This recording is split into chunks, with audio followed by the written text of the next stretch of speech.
Hello students, कैसे हैं आप सब लोग। आई होप आप सब बहुत अच्छे होंगे और अपने एग्जाम्स की अच्छे से प्रिपरेशन कर रहे होंगे। तो आज हम करने वाले हैं क्लास 8 की सोशल साइंस का chapter number 3 the rise of Marathas के नोट्स। चैप्टर ऑलरेडी एक्सप्लेन हो चुका है। एनसीईआरटी के लेट्स एक्सप्लोर के क्वेश्चन आंसर सब मैंने बता दिए हैं। आज हम नोट्स करने वाले हैं। नोट्स थोड़े से बेटा और लंबे हो सकते हैं, लेकिन लंबे का मतलब ये नहीं, आपको समझ में आना चाहिए। बेसिकली आप अपनी लैंग्वेज में भी लिख सकते हो, आपको लर्न करने की हर चीज़ ज़रूरत नहीं है। ठीक है, तभी मैं आपको कहानी में बताती हूँ। अब हम शुरू करेंगे। इसमें आपको काफ़ी अच्छे से समझ में आ जाएगा, पूरे चैप्टर का एक बार आपको जिस्ट मिल जाएगा। ठीक, स्टार्ट करते हैं। Who were Marathas. मराठास कौन थे? तो मराठास कौन थे? Native to the Deccan plateau, specially present day Maharashtra, जो आज की डेट में महाराष्ट्र है, वहाँ के वो नेटिव थे, वहाँ वो रहा करते थे, वहाँ की ज़मीन से वो कनेक्टेड थे। They spoke Marathi which had strong literary tradition from the 12th century. Marathi वो बोलते थे and their rise change the political history of India. उनका जो पूरा का पूरा वो हुआ राइज, वो इतना आगे बढ़े, इतने पावरफुल बने कि इंडिया की हिस्ट्री उन्होंने चेंज करके रख दी। ये सिर्फ शॉर्ट पॉइंट्स हैं। फिर कल्चरल बैकग्राउंड क्या था उनका? उनके भक्ति सेंट्स से जैसे Dnyaneshwar, Namdev, Tukaram, Ramdas. They spread devotion in Marathi. उन्होंने काफ़ी पोएम्स लिखी, भजन्स लिखे और लोगों में इक्वालिटी, जस्टिस, इन सब का पाठ पढ़ाया उनको। They translated Upanishads and Bhagavad Gita into Marathi, making philosophy simple. उन्होंने उपनिषद और भगवद गीता को भी मराठी में ट्रांसलेट कराया ताकि हर इंसान तक वो बातें पहुंच सकें अच्छी अच्छी। This created cultural unity and prepared society for political organisation. तो इस तरीके से सब लोग एक जगह आ गए, यूनाइटेड हो गए। और आपको पता है, जो भी किंगडम या जहाँ के भी लोग यूनाइटेड एक साथ रहेंगे, वो हमेशा प्रॉस्पेरस रहेगा, हमेशा जीतेगा। Now next, foundation of Maratha power. Maratha power आपकी स्टार्ट कैसे हुई? Rise of Shivaji. अब Shivaji was born in 1632 Shahji Bhosale and Jijabai. तो जीजाबाई और शाहजी के पुत्र जो थे वो शिवाजी थे। 1630 में वो बॉर्न हुए थे and he grew up in Pune under Jijabai guidance, क्योंकि उनके पापा जो थे वो मिलिट्री ऑफिसर थे और उनको वॉर्स के लिए बाहर जाना पड़ता था, तो वो केवल अपनी जीजाबाई माँ के साथ ही पुणे में बड़े हुए। At 16 years he began military campaigns capturing the neglected forts। तो उन्होंने बहुत स्टडी करी जब वो पुणे में थे। उन्होंने देखा काफ़ी सारे फोर्ट्स हैं, यहाँ पे कोई आता जाता नहीं है, किसी ने इसको क्लेम नहीं किया। तो उन्होंने उन फोर्ट्स के ऊपर अपना धरना जमाया और वहाँ पे अपना मिलिट्री कैंपेन स्टार्ट करने शुरू कर दिया। अपनी आर्मी का बेस बनाना उन्होंने 16 साल से ही शुरू कर दिया था। विजन क्या था? एस्टैब्लिश स्वराज्य means self rule based on political, economic and cultural independence. पहले क्या होता था, फॉरेन कंट्रीज से, मतलब बाहर से लोग आते थे इंडिया में, उनके राजाओं को हराते थे और वहाँ पे रूल करना शुरू कर देते थे। इन्होंने कहा नहीं, स्वराज्य, हम यहीं पैदा हुए हैं, इंडिया ही हमारी धरती है और हम अपना रूल खुद करेंगे, हमें किसी बाहर से इंसान की जरूरत नहीं है हमें चलाने के लिए। तो ठीक है, तो 16 ईयर से ही उन्होंने मिलिट्री कैंपेन शुरू कर दिए थे 1646 में। ठीक है ना। उसके बाद 1657 में उन्होंने फाउंडेशन किया था नेवी का। वेस्ट कोस्ट में उन्होंने अपनी नेवी लॉन्च कर दी थी। फिर हुई एक्सपेंशन ऑफ शिवाजी पावर। कैसे? बैटल ऑफ प्रतापगढ़ 1659 में बीजापुर सल्तनत sent Afzal Khan to crush Shivaji. उन्होंने, बीजापुर सुल्तान ने भेजा अफजल खान को कि जाओ शिवाजी को हरा के आओ। The meeting was arrange near Pratapgarh fort. Afzal Khan attack Shivaji but Shivaji killed him with the hidden weapons waghnakh. Waghnakh क्या होता है? टाइगर क्लॉ की तरह एक बना होता है वेपन, जिससे उन्होंने उसे मार डाला। Marathas ambushed and defeated the Bijapur army and result was first major victory of Shivaji, established him as a serious power. तो ये उनकी पहली बहुत मेजर विक्ट्री थी। ठीक है, जहाँ पे उन्होंने अफजल खान को हरा दिया था। उसकी इतनी बड़ी पावर थी, आर्मी थी, लेकिन शिवाजी की आर्मी छोटी होते हुए भी उन्होंने गुरीला वॉरफेयर टेक्टिक्स अपनाए और उसकी मदद से उन्होंने उसकी आर्मी को हरा डाला। नाउ नेक्स्ट क्या हुआ? Conflict with Shaista Khan. शाइस्ता खान से उनकी लड़ाई शुरू हुई 1660 से 1663 तक चली। मुगल एम्परर औरंगजेब जो थे, he sent Shaista Khan with a large army. अब फिर से उन्होंने भेजी large army. Khan captured Pune and he lived in Shivaji palace. 3 साल तक ये सब चलता रहा उनका। ठीक है, उन्होंने पुणे को कैप्चर किया, शिवाजी पैलेस में भी रुका Shaista Khan, and then Shivaji raided his camp in 1663 with a small force. Shaista Khan escaped but lost his fingers. He left Maharashtra in disgrace and the result was increased Shivaji's fame and prestige. तो यहाँ पर भी उन्होंने शाइस्ता खान की लार्ज आर्मी को हरा दिया था। बच्चों यहाँ सिर्फ शॉर्ट में पढ़ा रही हूँ, चैप्टर में पूरा मैंने ढंग से एक्सप्लेन किया है। ठीक है, सो इससे क्या हुआ? Shivaji fame and Prestige was increase and उनका एक्सपैंड हुआ एम्पायर भी। नाउ सैक ऑफ सूरत। जब उन्होंने सूरत पे रेड डाली 1664 एंड 1670 में, 2 बार उन्होंने सूरत पे रेड डाली थी। Surat was rich Mughal port city. वहाँ पे काफ़ी ट्रेड होता था और काफ़ी रिच रिच सिटी में आता था उस टाइम पे। 1664 में Shivaji attacked and looted huge wealth about 1 crore rupees. He avoided harming religious places. 1670 में he attacked Surat again and gaining more treasure. Result क्या था? Humiliated the Mughals and it gave Shivaji wealth to strengthen the army and force.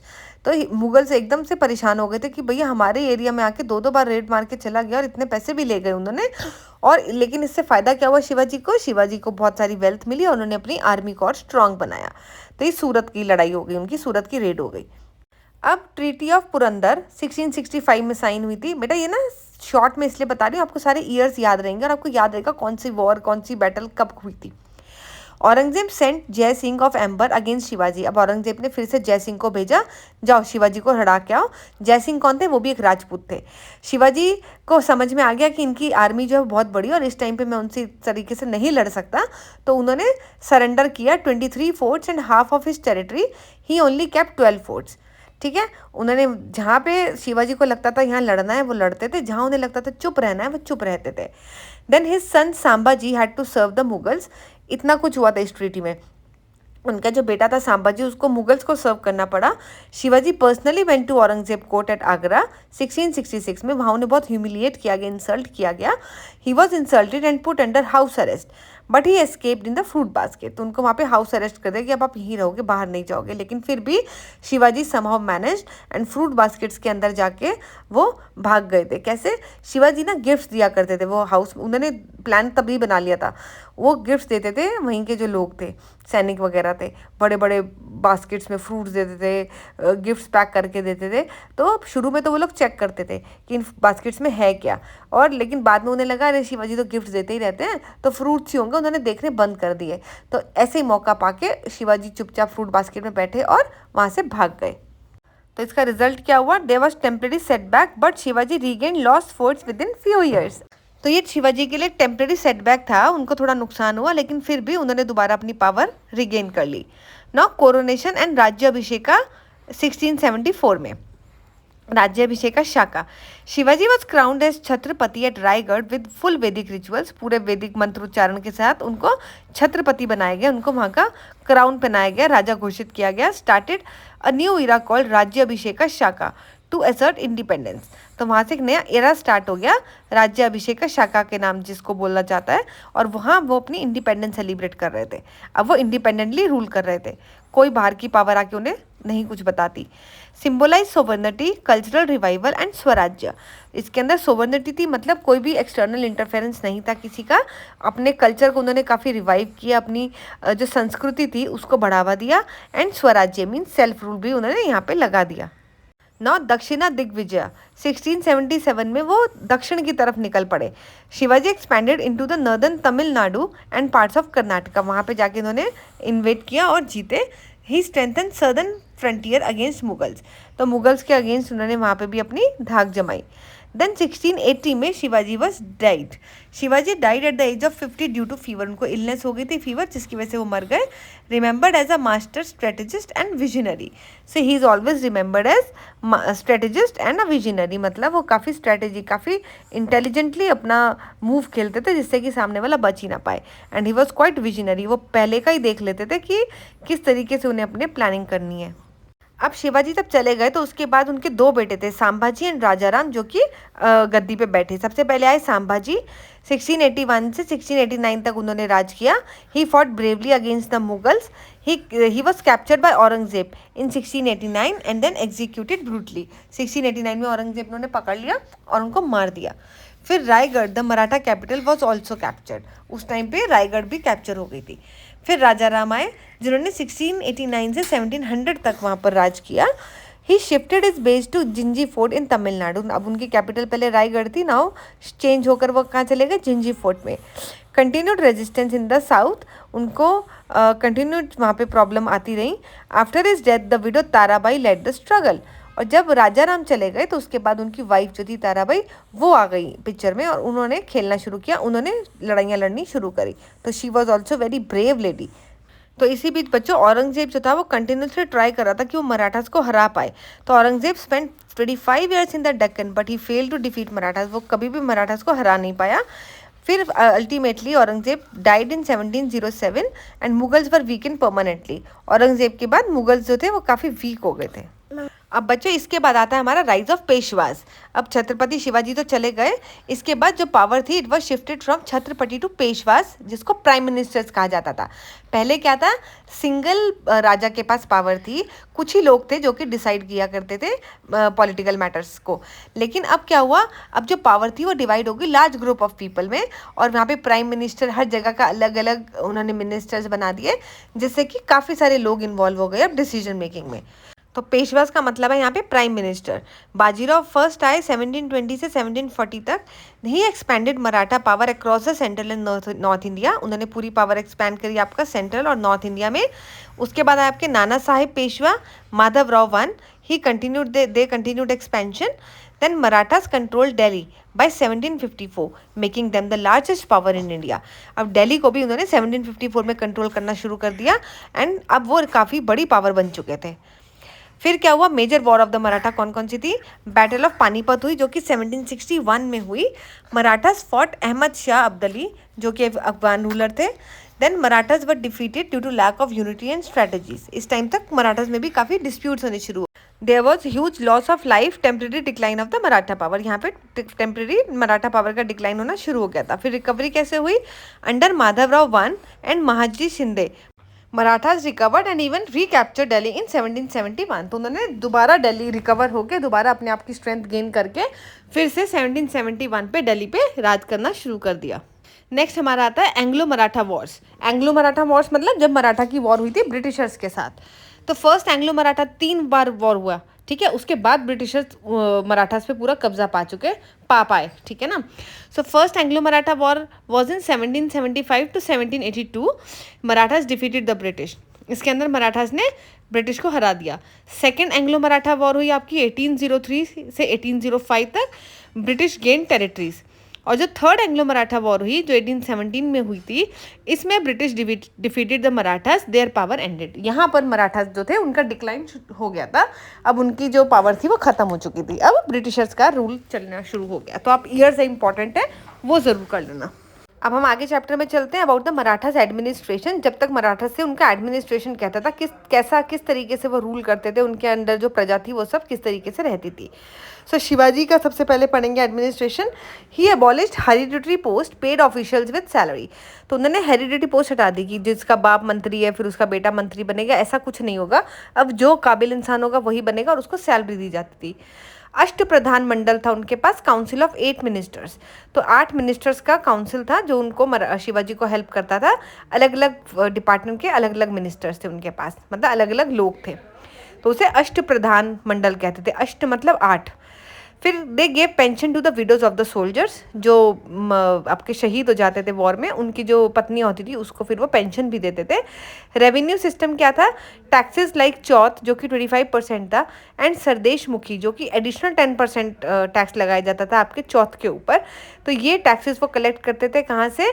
उन लोगों से, उन provinces से लिया जाता था जो कि डायरेक्टली उनके अंडर नहीं आते थे। इसके बदले में वो कहते थे कि हम तुम्हें प्रोटेक्शन प्रोवाइड करेंगे, ठीक है। चलो अब हमारा नेक्स्ट करते हैं, हम आगे टॉपिक आता है हमारा मिलिट्री सिस्टम। वो कैसा था? Army divided into infantry, cavalry and navy. 3 parts में आर्मी उस टाइम पे डिवाइडेड थी। Cavalry had bargirs mean state equipped. उनको जो भी वेपन चाहिए, उनका जो भी खर्चा पानी है वो स्टेट देता था। लेकिन जो शील्डर्स थे वो सेल्फ इक्विप्ड थे, मतलब उनको खुद से ही अपने वेपन्स और हर चीज़ का खर्चा करना पड़ता था। इस टाइप से वो आर्मी जो थी डिवाइडेड थी। इन्फेंट्री हो गया, कैवलरी हो गया, उसके अंदर 2 पार्ट्स आ गए। फिर गुरिल्ला टैक्टिक्स वो लोग इस्तेमाल करते थे। Strong force and navy led by Kanhoji Angre. तो बेटा ये सब ना बहुत शॉर्ट में है, आपको चैप्टर तो पढ़ना ही पड़ेगा। फिर जुडिशियल सिस्टम कैसा था वहाँ का? Panchayat see for justice, appeal possible to the chief, rare use of death penalty and kotwal maintain law and order in the cities. तो ये सब पॉइंट्स हैं, इसको आप एक्सप्लेन भी करेंगे कैसे वहाँ पे पंचायत होती थी, कोई भी प्रॉब्लम होती थी लोकल तो पंचायत सॉल्व करती थी। अगर कोई भी इंसान पंचायत के डिसीजन से सही खुश नहीं था तो उसको अपील कर सकता था आगे जाके चीफ्स को। डेथ पेनल्टी वहाँ नहीं थी, मतलब किसी को भी डेथ वाली सज़ा नहीं दी जाती थी शिवाजी के अंडर। तो ये सब था। नेक्स्ट पॉइंट आता है इसमें cultural revival under the Marathas, किस तरीके से उन्होंने अपने संस्कृति को ग्रो किया।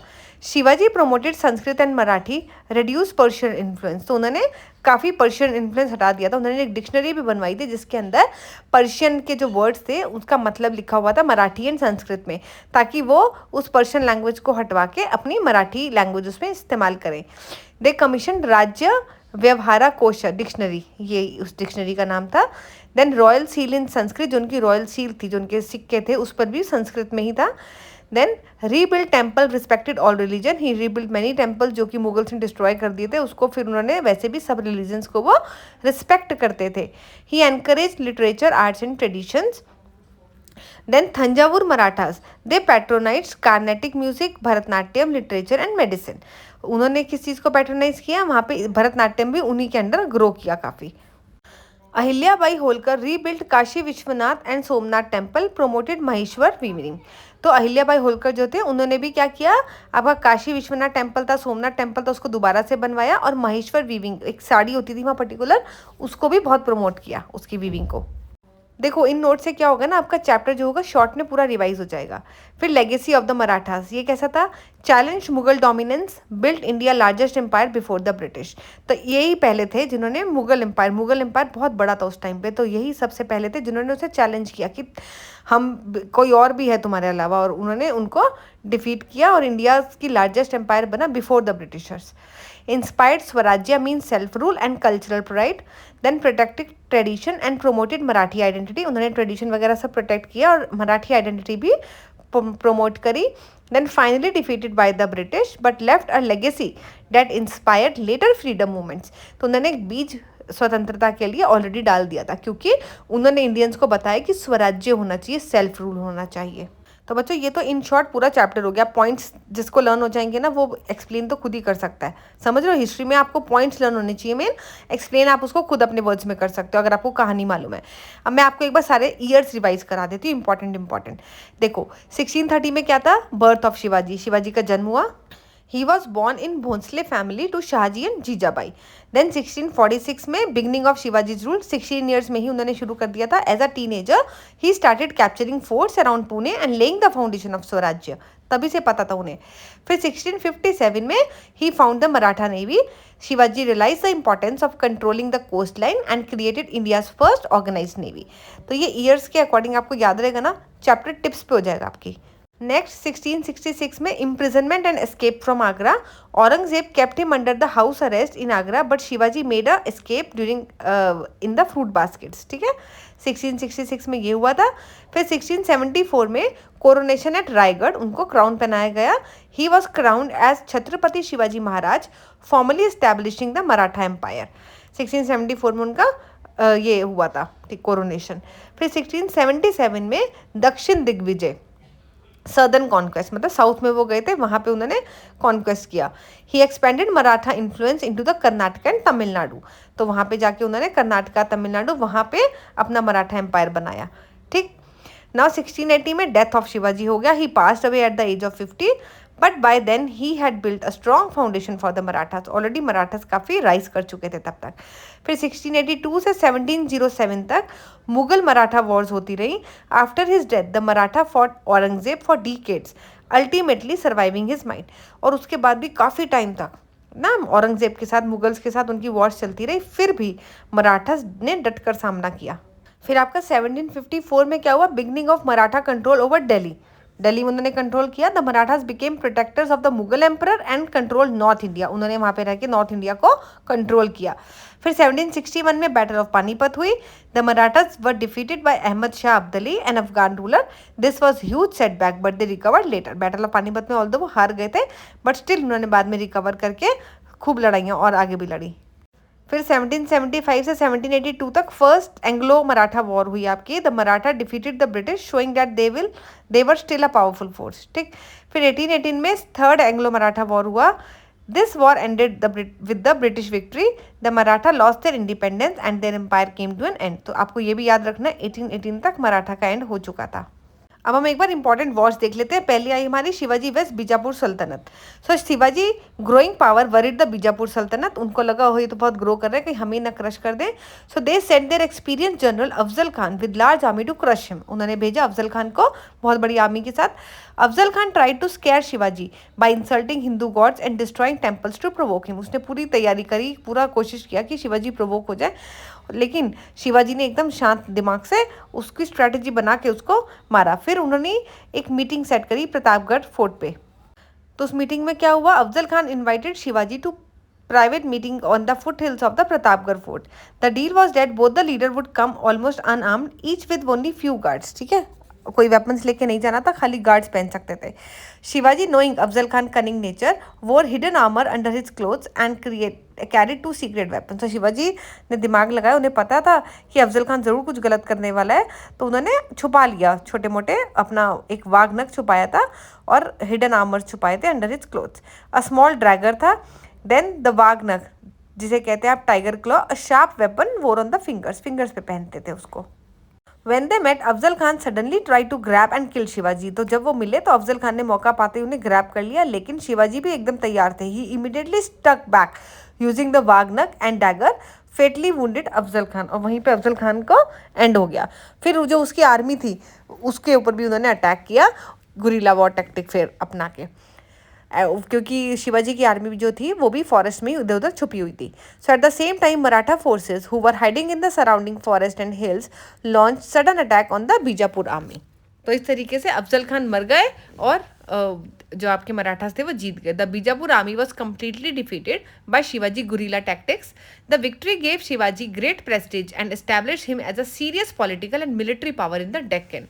तो अब उनको भी लोग काफ़ी सीरियसली लेने लगे थे कि भैया ये लोग बहुत पावरफुल है, इनके साथ बिना बात के पंगा नहीं ले सकते।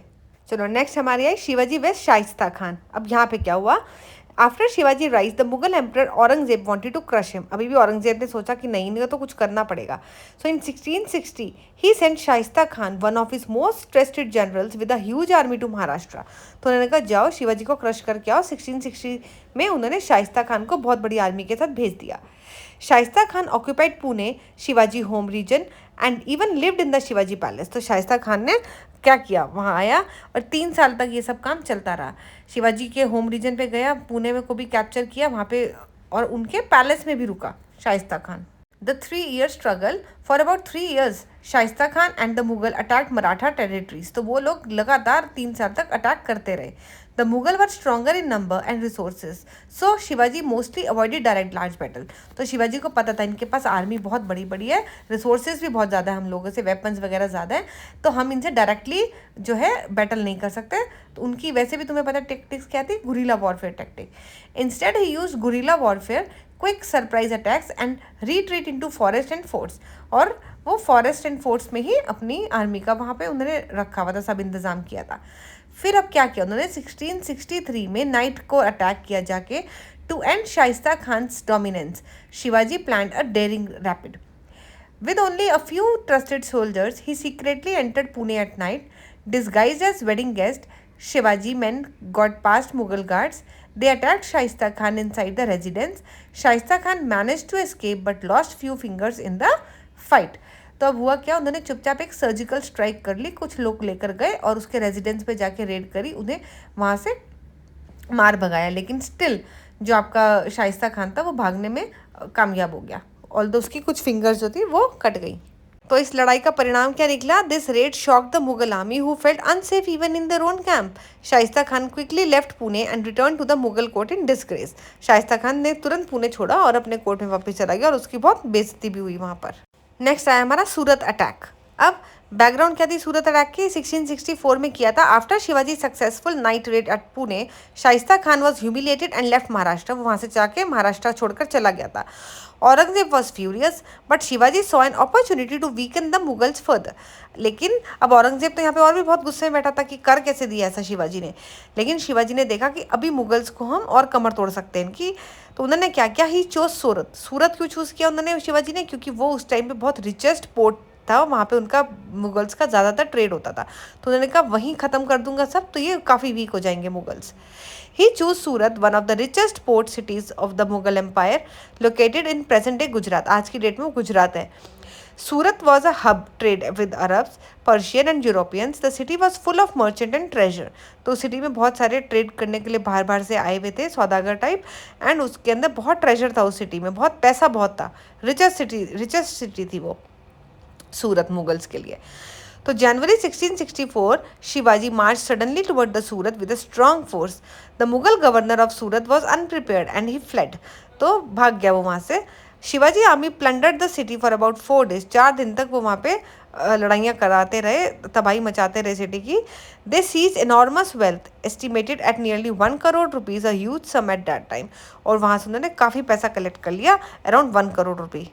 1 करोड़ तो बेटा आज के टाइम में भी काफ़ी बड़ा अमाउंट है। Importantly, Shivaji gave clear orders not to harm religious places. For example, he protected mosque and the house of Mohandas Parekh, a well-known charitable merchant. तो उसका घर नहीं उन्होंने कुछ भी तबाह किया, क्योंकि वो चैरिटेबल बंदा था और वो रिलीजियस प्लेसेस को बिल्कुल भी नुकसान नहीं पहुंचाते थे। अब आया आपका next second attack on Surat, which was in 1670 after the treaty of Purandar, जो कि 1665 में साइन हुई थी। Shivaji lost some ground to Mughals, वहाँ पर उन्होंने सरेंडर किया। तो reassert his power he raided Surat again in 1670, collecting even more wealth. तो उन्हें अपनी पावर रिगेन करनी थी। पावर कैसे आएगी? पैसे से। तो उन्होंने दोबारा से सूरत में रेड डाल दी। This showed that Shivaji could repeatedly strike the Mughals at their economic heart. डरते नहीं थे वो। ना आउटकम क्या था इसका? The raid brought huge wealth to the Shivaji which he use to strengthen his fort, navy and army. उन्होंने सब कुछ नेवी, आर्मी और फोर्ट्स पे लगा दिया। It was a direct insult to the Mughal Empire, proving they could not protect even their richest city. Obviously ना, कोई भी बाहर से आके तुमको 2 बार अटैक करके जा रहा हो, तुम कुछ कर ही नहीं पा रहे हो। अब शिवाजी की पावर ग्रीव करने लग गई after the Shaista Khan raid, जो 1663 में थी, and first attack on Surat, जो 1664 में हुआ। Shivaji power and fame grew. Aurangzeb wanted to crush him completely now. In 1665 Aurangzeb sent Jaisingh one of Amber, a skilled Rajput general with a huge Mughal army against Shivaji. तो अब 1665 में औरंगजेब ने फिर से जय सिंह को भेजा, ठीक है, जो राजपूत जनरल थे, और उनके साथ भी बहुत बड़ी आर्मी भेजी कि जाओ शिवाजी के अगेंस्ट लड़ कर आओ। Shivaji realize that he could not fight the Mughals in an open prolong war at that time. उस टाइम पे शिवाजी को पता था इतनी बड़ी आर्मी के सामने अगर लड़ूंगा तो वो सब गड़बड़ हो जाएगी। टर्म्स उन्होंने एक ट्रीटी साइन कर ली और उसके अंडर उन्होंने अपने काफ़ी सारे फोर्ट्स मुगल्स को दे दिया और उनके बेटे को भी उनका मुगल को सर्व करना पड़ा था। They sign the treaty at Purandar fort near Pune. Territory loss हो गया, जिसमें Shivaji had to surrender 23 forts and about half of his kingdom worth 4 lakh huns in revenue to the Mughals. उनको ये सब देना पड़ा मुगल्स को। दूसरा, territory kept, he was allowed to keep only 12 forts worth 1 lakh huns in revenue. उन्हें सिर्फ 12 फोर्ट खुद रखने के इजाज़त मिली। तीसरा, सांभाजी इन मुगल सर्विस, जो शिवाजी के सन थे Sambhaji, he had to serve the Mughals court for 5,000 cavalry. समझ रहे ना, उनको वो आर्मी वहाँ पे मेंटेन करनी पड़ी। उसके बाद Shivaji personally went to Agra in 1666 to meet Aurangzeb as a part of this agreement. उनको वहाँ जाना पड़ा, जहाँ पे औरंगजेब ने उनका बहुत बेइज्जती करी, इंसल्ट किया और उनको वहीं पे हाउस अरेस्ट भी कर दिया। However he was insulted in the court and put under house arrest. With a clever plan, Shivaji and Sambhaji escape from Agra in fruit basket. उन्होंने भी वहीं पर स्ट्रैटेजी और प्लान बना लिया था और वो वहाँ से भाग निकले। After escaping, Shivaji slowly rebuilt his power and within few years he regained most of the forts he had lost. तो धीरे धीरे देखो, शिवाजी से कुछ सीखो बच्चों, कभी हार नहीं मानी उन्होंने, कि अगर डिफीट भी हुए तो दोबारा से वो खड़े हो जाते थे, दोबारा से वो उसी मेहनत से उतनी शिद्दत के साथ काम करने में लग जाते थे। और then he regained most of his forts, जो उन्होंने खो दिए थे, फिर से उन्होंने दोबारा पा लिए। तो सिग्निफिकेंस क्या थी इस ट्रीटी की? बेटा ये क्वेश्चन आ सकते हैं आपको, है ना, इस वॉर के बारे में बताओ, इस ट्रीटी के बारे में बताओ, तो थोड़े से आपके पास मैटर होगा तो आप लर्न भी कर सकते हो उसको। It was temporary setback for Shivaji as he lost territory and independence, but his escape from Agra turn him into a legendary figure. तो जब वो भाग निकले तो वो एक काफ़ी अच्छी फिगर बन चुके थे, कि बहुत स्ट्रॉन्ग है। The treaty showed the limits of the Mughal power. Even after victory, Aurangzeb could not keep Shivaji under control. तो कहने का मतलब कि मुगल जो थे वो शिवाजी को अपने कंट्रोल के अंदर रख नहीं पाए। इवन जीत भी गए, पकड़ भी लिया, फिर भी वो भाग निकले। समझ गए तुम? So within 5 years, Shivaji bounced back stronger, raiding Surat again in 1670 and eventually being crowned king in 1674। फिर से रेड मारी सूरत में और फिर से क्राउंड हुए वो हमारे 1674 में। अब हम पढ़ेंगे एक्सपेंशन अंडर पेशवास। पेशवास की स्पेलिंग थोड़ी करेक्ट नहीं है, ठीक है। चलो, after Shivaji's time the Maratha state slowly change. Shivaji के बाद मराठा जो था स्टेट धीरे धीरे चेंज होता गया। Power move from Chhatrapati that is king to the Peshwas means prime minister. Power कहाँ पहुंच गई आपकी? प्राइम मिनिस्टर्स के पास। पेशवा बाजीराव फर्स्ट 1720 से 1740 he expanded the Maratha empire across the central and the northern India. तो उन्होंने मराठा एम्पायर को फर्दर एक्सपैंड किया। Then his successors like Nana Sahib Peshwa and Madhav Rao one continued the expansion. फिर उन्होंने भी एक्सपेंशन कंटिन्यू रखा। At its peak the Maratha empire stretch from Peshwas in north west to Tamil Nadu in the south. तो एक टाइम पे ऐसा आया कि नॉर्थ वेस्ट से लेके तमिलनाडु तक उनका काफ़ी एक्सपेंशन हो गया था मराठा एम्पायर का। After that, in 1761, the Marathas suffered a massive defeat at the Third Battle of Panipat against Ahmad Shah Abdali. तो अहमद शाह अब्दाली के अगेंस्ट उनकी थर्ड बैटल ऑफ पानीपत हुई, जिसमें मराठास को काफ़ी बड़ी डिफीट मिली, वो हार गए। Still they recovered under Madhavrao one and Mahaji Shinde. उसके बाद भी वो रिकवर करते रहे, मतलब हिम्मत नहीं छोड़ते थे। But internal divisions among Maratha chief weekend them. Internally उनमें डिस्प्यूट्स होने लगे, जिसकी वजह से उनकी नींव जो थी वो कमज़ोर हो गई। Finally, after the Third Anglo-Maratha War, which was in 1818, the British defeated the Marathas, ending the empire. तो आपको पता है ब्रिटिश के साथ भी उनकी 3 वॉर्स हुई थी। तो जो आखिरी वाली वॉर थी, थर्ड वाली, उसके अंदर मराठास को हरा दिया था ब्रिटिश ने, और फिर उनका एम्पायर जो था वो ख़त्म हो गया, और उसके बाद से हमारा ब्रिटिश रूल स्टार्ट हो गया। तो बच्चों, इस तरीके से ही नोट्स ख़त्म होते हैं। काफ़ी सारे पॉइंट्स मैंने आपको बता दिए हैं शॉर्ट में, जिससे कि आपको लर्न रहेगा। देखो, हिस्ट्री के आंसर्स जो होते हैं ना, उनको रटते नहीं हैं, उनके आप ईयर्स और वो इंपॉर्टेंट इवेंट्स लर्न कर लेते हैं, बस पॉइंट्स, और उसके बाद उसको एक्सप्लेन खुद करते हैं। अगर आपको कहानी मालूम है तो आप खुद अपने वर्ड्स में लिख सकते हो। हर चीज़ आपको वर्ड टू वर्ड नहीं लिखनी होती, ठीक है। तो चलो, all the best for your exams. Share करो वीडियो को, ताकि सब लोग बच्चों तक पहुँचे और सब बच्चे पढ़ सकें। सबके अपने अपने मार्क्स आते हैं, ठीक है। कुछ बच्चे कहते हैं मैम हम शेयर करेंगे ना तो फिर वो बच्चा टॉप कर जाएगा, हम नहीं करेंगे। ऐसा नहीं होता बच्चों, सब लोग अपना अपना पढ़ते हैं, सबके अपने अपने नंबर आते हैं, ठीक है। चलो, तब तक take care, stay aware, bye bye.